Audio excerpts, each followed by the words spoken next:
વાલિયા તાલુકાના ડહેલી ગામમાં વસતા આદિવાસી સમાજમાં ચોમાસામાં કોઈ વ્યક્તિનું નિધન થાય તો ગ્રામજનો માથે હાથ નાખી વિચારમાં પડી જતા હોય છે, કારણ કે ચોમાસાની સિઝનમાં કીમ નદીના ઘોડાપૂર આવતા આદિવાસી સમાજના વ્યક્તિનું મોત નીપજ્યું હોય તો તેની અંતિમ ક્રિયા માટે નદી ઓળંગવી અતિ કઠિન છે. તો પણ ગ્રામજનો કમર કે ઘૂંટણ સમા ધસમસતા પાણીના પ્રવાહમાં જીવના જોખમે કીમ નદી પાર કરી આદિવાસી સ્મશાનમાં અંતિમ ક્રિયા માટે જવું પડે છે. ત્યારે મંગળવારની સાંજે કેડસમા પાણીમાંથી નનામી લઈ જીવના જોખમે લોકો પસાર થતા નજરે પડ્યા.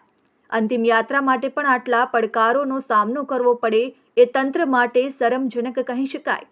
આ અંગે ગ્રામજનોએ અનેકવાર ધારાસભ્ય, ગ્રામ પંચાયત અને તાલુકા પંચાયત સહિત ઉચ્ચ કક્ષાએ રજૂઆત કરી છે, પરંતુ તંત્ર કંઈ પણ સમજવા કે પગલાં લેવામાં ઉદાસીન હોવાનો ગ્રામજનોએ આક્ષેપ કર્યો છે. ત્યારે વહેલી તકે અંતિમ સંસ્કાર માટે લોકો નનામી લઈ નહીં જઈ શકે એટલું નાડું બનાવી આપે તેવી ગ્રામજનો દ્વારા માંગ કરવામાં આવી છે. મારું નામ સંજય વસાવા છે. હું ડેલી ગામનો વતની છું. અમારે અહીંયા આદિવાસી સમાજમાં કોઈ પણ મૃત્યુ થાય ને તો અમારે એમને લઈ જવા માટે અમારું સ્મશાન ડેલીના કીમ નદીની પેલી પાર આવેલું છે. તો અમારા વસાવા સમાજનો અહીંયા બહુ મોટો સમૂહ છે.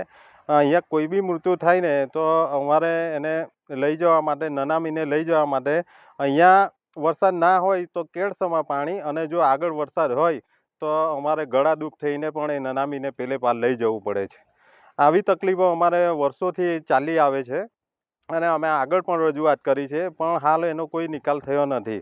તો અમારે તંત્રને એટલું કહેવા માંગીએ છીએ કે કોઈ થોડું એવું બજેટથી એને પેલે પાર અમારા સમાજના નનામી લઈ જઈ શકે એવી કોઈ વ્યવસ્થા કરી આપે તો એમનો ખૂબ આભાર.